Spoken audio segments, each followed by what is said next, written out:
What's up, guys? Welcome back to another episode of Punt Intended. I'm your host, Tate. This is Josh and Colin. Obviously, we had a little 2-week hiatus while Hutto was visiting our motherland, Germany. But now we are back and ready to roll. What'd you guys think about this week of college football? Anything surprising jump out at you that you want to speak about right away, or should we get right going? Unfortunately, I was traveling all day Saturday, and then by the time I got back, I was going to try to watch a football game, and then Carson Beck had that terrible second drive, and I turned it off to my dismay. It turned out to be a good game, but so I didn't really get to watch much. Okay. Joe Biden had a good game. Good game, guys. We hadn't been here since the election, so Oh, yeah. Joe Yeah. Biden. Yeah, that'll play into our trivia here in a little bit. I got some trivia for you guys at the very end. But let's hop right into it. Biggest winners from week 12. There were some pretty good games and some pretty big games. But we'll start with Hutto. Who was your big winners for week 12? Dude, my big winner, and it's not because they won big, it's because of what happened. And my big winner is Georgia this week, the entire team. This game was going to decide their fate for the rest of the season. If they lost, your playoff hopes are done. So I think Carson Beck really stepped up. I don't know why, because I've been a Carson Beck, since game 3. I have totally believed in the Cavender curse, and I truly want them to break up every day I wake up. But he played how we thought he should have played at the beginning of the year. He played how he played last year. He played a really good football game. So that's my big winners are UGA for basically saving their season and their playoff hopes. Okay. I like that. Colin, who you got? Big winners, week 12. Week 12 big winners: Arizona State against Kansas State, going into a stadium that's hard to play at, and getting it done on the road. Another big winner of mine is Colorado. Keeps their name in the bucket for playoff picture, so that'll be good too as well. Yeah, if they can win the Big 12, I mean, that's an automatic bid, obviously. But it's looking up for them, not going to lie. The Big 12 is kind of playing out where they might get a shot at this thing. My big winner was obviously, I picked Georgia, but since Hutto took Georgia, I'll go Billy Napier. I've been a Billy Napier denier, but one of the best games he's called since he's been at Florida. I went back and I had to rewatch the footage. I was like, who the hell is calling plays for Florida? We didn't run one jet sweep. We didn't run one wide receiver screen. We attacked downhill, running the ball and throwing the ball. DJ Ladway looked amazing. Defense played lights out. I think LSU had allowed 5 sacks all year. Florida sacked them 6 times in one game. So Florida went crazy on defense. We'll see if he can keep the momentum going. Billy Napier has also flipped 4 commitments this week. We've got all of them are 3-star and above. I think one of them's 3-star, the other 3 or 4 stars. So big week for Florida. We'll see if he can keep the momentum going against Ole Miss. I'll be interested to see. Florida would have beat Georgia if when they got hurt. Maybe. I agree. Maybe. I think it would have been closer, I think, but I don't know if we could have pulled it off. I would have hoped so. Definitely could have pulled it off. I think this last leg of the college football season has saved Billy's job. I really do. Well, we've already came out and said that we were keeping him before.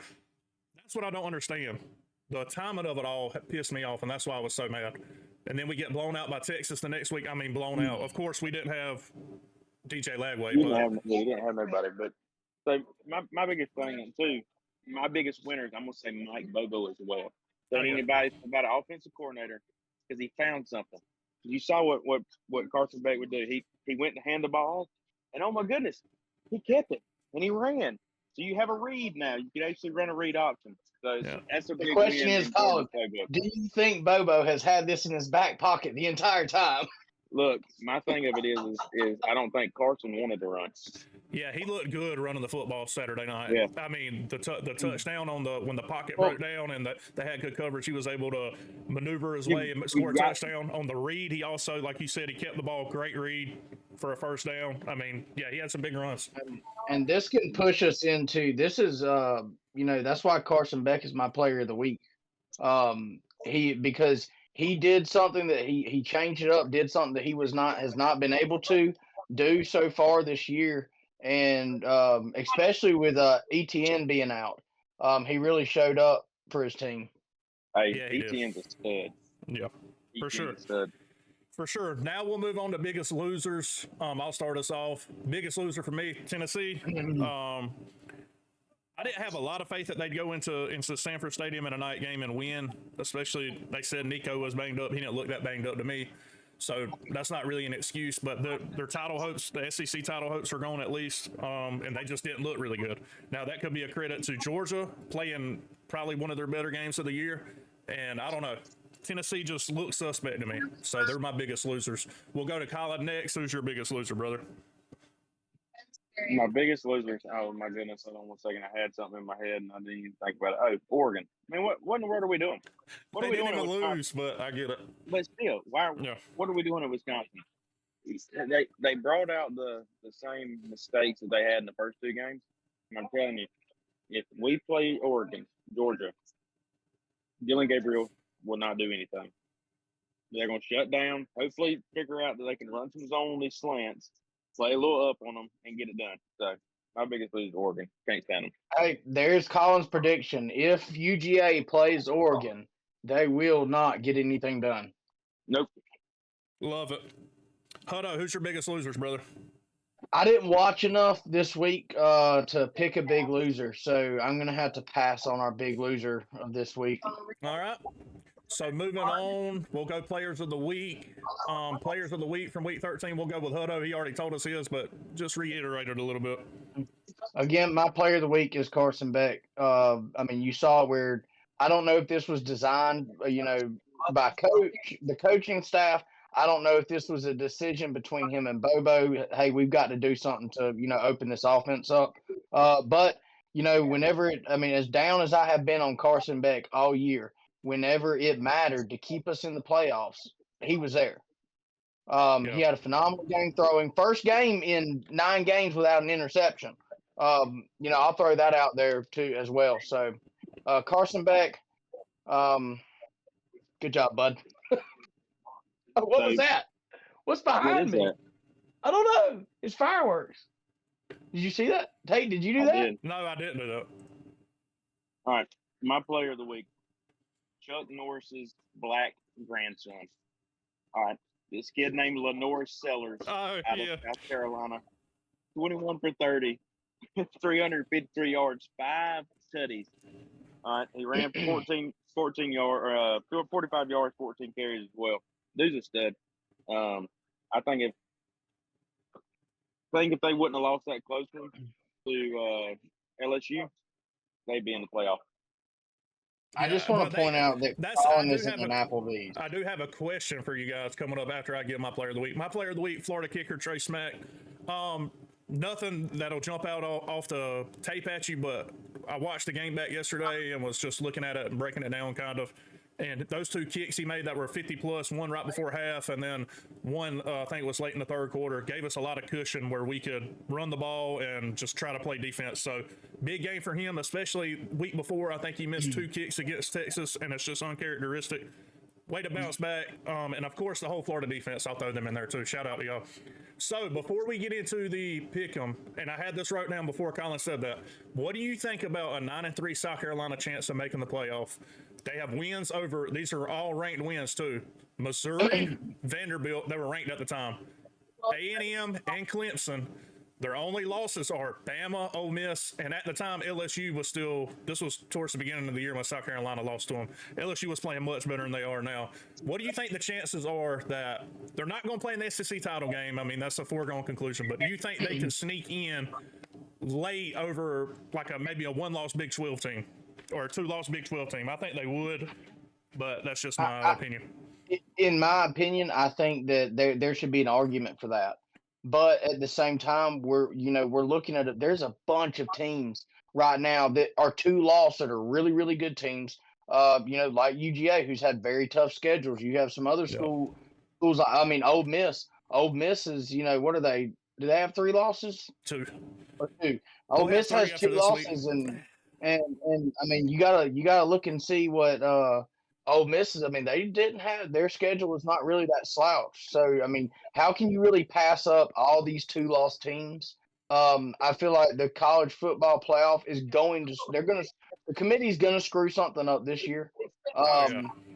Yeah, It's because they're going to put Indiana in there. And Yeah, I don't it's think the Indiana's first. going to make it. I think Indiana's going to lose this Yeah, weekend. They're not going to it's play the in the Big first Ten, year. and they're out.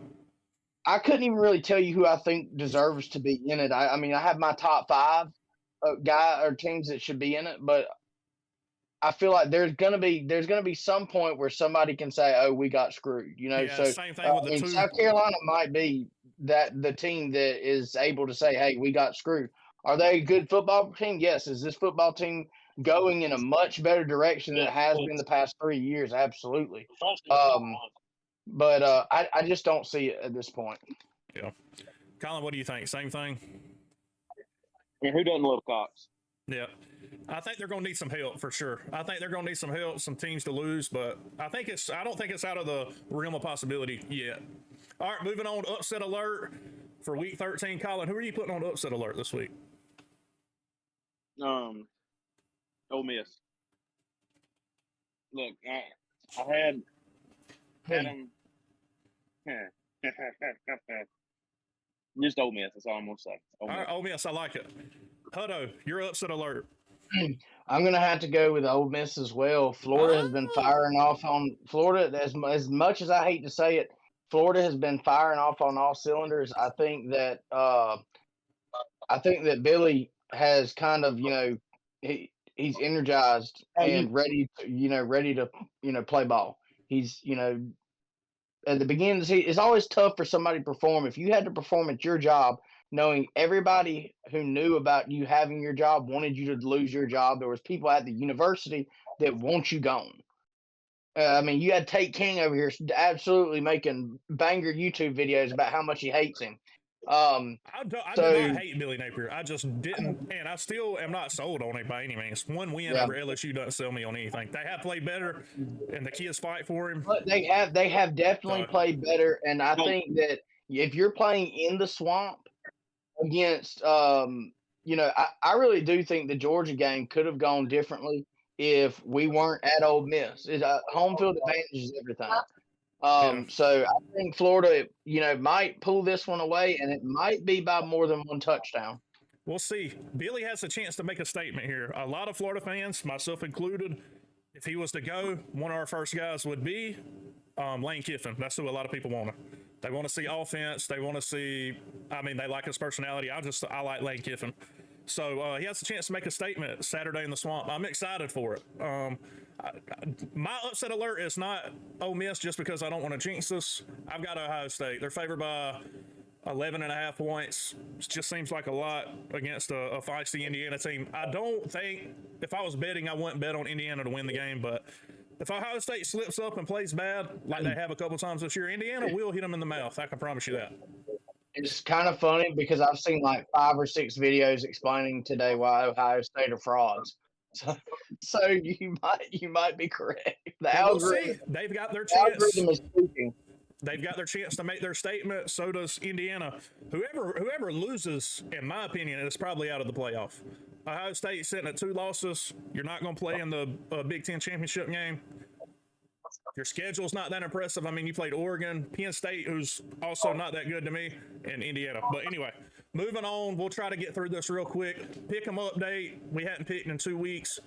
I'm still sitting at 28-14. Colin is 28-6, and Hutto is 25-17. God. So we're going to our games of the week, and we'll start Vanderbilt. Again, this is not a great week for college football. I'm just going to keep it real. It's the week before rivalry week, and just not a lot of good games. Vandy at LSU. LSU favored by 7.5. They've lost 3 straight. I'll go ahead and start us off. It is a night game in Death Valley, and I think that's the difference here. I think Nussmeier hasn't been great. Diego Pavia has been pretty good, on the other hand. But I think Brian Kelly and the Tigers are going to make a statement after losing 3. They're going to get off the snide, and I'm going to take LSU 30-17. I think they win by double digits. We'll go Colin next. Yeah, LSU covers night game, Death Valley. Pavia is going to, and I just think it's too big for him, and I definitely got him covering. I got it 31-17. I like it. Hutto. What does Colin and Corso usually say? Not so fast. Yeah, not so fast. I really, man, I see Vandy winning this one in a close one as a shocker. Their final trick of the season. Then Vandy takes down LSU in Death Valley at night. I like it. I like it. As a really close one, it's going to go into the fourth quarter and be a close football game, and there will be multiple headshots and zoom ins on Brian Kelly's head. I love it. There was several. There were several on Saturday of him in the swamp. Anyway, moving on. Pitt at Louisville. Louisville favored by 8.5. Just a mediocre game for me, but we'll let Hutto Bat lead off right here. Who you got? Pitt at Louisville.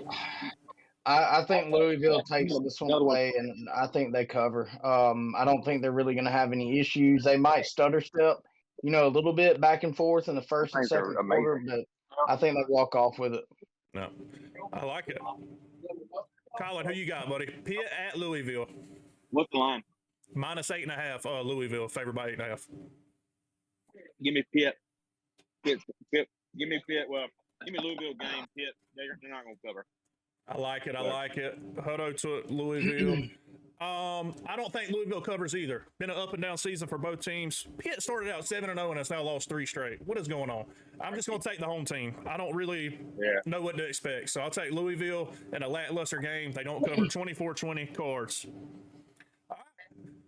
This game is interesting to me. Number 6, and these are AP rankings because when I made this up yesterday, the playoff rankings not dropped. So these rankings may not be accurate. Number 16, Colorado, favored by 3, going to Kansas.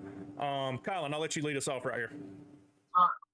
There ain't much that goes on in Kansas except basketball and the Jayhawk football team this year.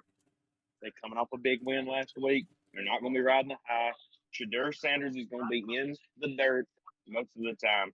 Sacks on third down. You're going to have to give me Kansas. All right. I like it. Colorado. I said Colorado. Hutto, who you got, buddy? Man, Colin stole my thunder there. I was going to pick another risky one. I think Kansas is going to be hype at home, and they're going to be ready to end Colorado's bid for any type of playoff hopes. I think Kansas is going to walk away with it in a close, but a defeat by Kansas. I think it's going to be a good game. I really do. I think it's going to be a good game. I think it's going to be an outstanding game. And now that we are all 3 picking Kansas, because I also picked Kansas, you can bet on Colorado winning the game now. But I got Kansas coming off back-to-back big wins against ranked teams. I think it was Iowa State and BYU back-to-back weeks. Huge wins. Deion has been fantastic this year. They're 8-2. I had them going like 4-8. So, but shout out to them. But I think Kansas has found something in the last 2 weeks, and they're a much better team than their record suggests. Give me the Jayhawks 28-20. At home, they win. And like Hutto said, probably knocks Colorado out of playoff contention. Who's the coach at Kansas? Is it Les Miles? No, it's, God bless his name. He's got a weird name. Hold on, I'll look it up. But while I'm looking it up, we'll let Hutto bat lead off. Number 18, Army, traveling to South Bend to take on the number 6, Notre Dame Fighting Irish. Notre Dame favored by 17. Hutto, take us away. I'm going to go ahead and take another risky one. I'm saying Army's taking it away. Notre Dame is not prepared as they always are every time it comes to the crunch time and it's time to play in the playoffs or be ready for the playoffs. Something terrible happens. Notre Dame goes down at home. Oh, okay. I like it. Colin, who do you got in this one? Army at Notre Dame. There was a movie Boys made in the 90s, early 90s, came out. Dan Rudiger. What was the movie called? He did not choose to go to the Army. You know where he did choose to go? Notre Dame. That's a walk-on, too. Give me the Fighting Irish rolling over Army. I like it. I went and looked at Army schedule, and they are 9-0, which is nothing to be, no slouch. But they haven't played anybody. Their best team they may have played, honestly, maybe ECU. That's how bad their schedule is. It's horrible. Yeah. I want to pick Army bad, but I just think the Irish are battle tested and they're going to win 30-14. So they don't cover quite, in my opinion, but right there at it. So, and for some reason, it looks like Riley Leonard has started to figure it out a little bit. He's playing much better than he did at the beginning of the year. All right, and our game of the week coming up, number 5, Indiana at number 2, Ohio State. Ohio State favored by 12.5. We'll let Colin lead us off. Colin, what do you got in this one? I'm 1-1 on picks for Ohio State. I picked them to beat Oregon. Let me down. I picked Penn State. The you know what the beat them did not happen. Give me Ryan Day and the Buckeyes, baby. They got a rabbit foot up their ass. They seem to win these games right here unless it's against Michigan in the Big House. Give me Ohio State to win. I like it. Hutto, who you got? Indiana at Ohio State. We all know my rule. There's things that I will not do. Number 1 is play as Ohio State on NCAA 25. And number 2, pick anything good to happen to Ryan Day. I'm going to have to go with a loss for Ohio State on this one. That would put Indiana square in the driver's seat as far as the Big Ten goes. Well, them and Oregon, obviously, would probably meet up in the Big Ten championship game. And that highly increases Indiana chances making the playoffs. So that would be interesting. For me, the Rourke, I think that's how you pronounce his name, from Indiana has been solid. I mean, just you can't ask for much more than a quarterback. Take care of the football, give your receivers chances to make plays. Ohio State's loaded with talent. The run game has picked up in recent weeks. The O-line does worry me. They've got kind of a patched-together O-line. But barring any injuries, I just don't see Ohio State losing at home. But 12.5 is a little much for me. I got the Bucks winning 30-20. 10-point swing. So that's all we got. I do have 3 trivia questions for you, and we'll get right to that, and then I'll let you guys get out of here. So not all these are football. What is the capital of the United States, Delaware? The U.S. state, Delaware. Oh, my God. Delaware. Yep. Who's from Delaware? Who? Joe Biden. Is he Joe really? Biden from Delaware, yeah. He is. Yeah, Joe Biden's from Delaware. I couldn't even tell you a city in Delaware. Dover, Delaware. That's dumb as crap. Dover, right. Delaware. Who does that? This one is football related, college football related. This one's interesting, and I'm sure one of you guys will know one of them. What 2 college football teams have played at every level of college football? That's D3, D2, FCS, and FBS. There's 2 teams that have played at every single level, have made their way up. Obviously, now they're FBS. Can you name those teams? Southern? Oh, gosh. No, close. I don't think they played D3. So, I mean, you're looking at like... It's a team like Georgia Southern, though. Yeah. It's like one of the teams that's in their conference. Troy? No, close again. They're UCF and James Madison. All right. James? Last question, and I know you guys are going to get this, and we can all rejoice. So, who will be every U.S. citizen's president beginning January 20th, 2025? Kamala. Kamala Harris. You guys went over 3. It's Donald Trump. What are we doing here? Donald J. Trump wins the election. We're back. Donnie boy. America's back. With the help of Tate King, who knocked on 351 doors. No, it was actually like 200 something. That were already voting for Trump. Yeah. No, actually, there was probably 10 or 11 that were either undecided or were leaning. When I first started knocking, it was Joe Biden, but we're leaning Kamala or Joe Biden. And I'm not even sure who they voted for, but I did talk to them about it. So, good job, Tate. You served your country well, son. All right, anyway. All right, y'all have a good one, man.